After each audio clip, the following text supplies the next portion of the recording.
लोगों की आवाज इस्लामाबाद में अनपोर्टेड हुकूमत के कानों तक जानी चाहिए। कौन बचाएगा पाकिस्तान?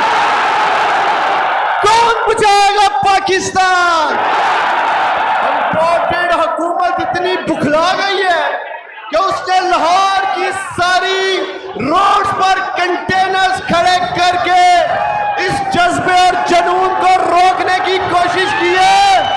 अनपोर्टेड हुकूमत वालों, कान खोल कर सुन लो, इमरान खान के इस जुनून और जज्बे को आप नहीं रोक सकेंगे, नहीं रोक सकेंगे। मैं जिंदा दिलाने लाहौर को सलाम पेश करता हूं। जितनी बड़ी तादाद में आप लोग बाहर निकले हैं, आपने पूरे पाकिस्तान को, पूरी दुनिया को बता दिया है कि ये यूर अवाम, ये निडर नौजवान अपने गैरतमंद, बहादुर, खुददार लीडर इमरान खान के साथ खड़े हैं। आखिर में मैं यही कहूंगा, उस बादशाही मस्जिद में उलमा इकबाल साहब आराम फरमा रहे हैं।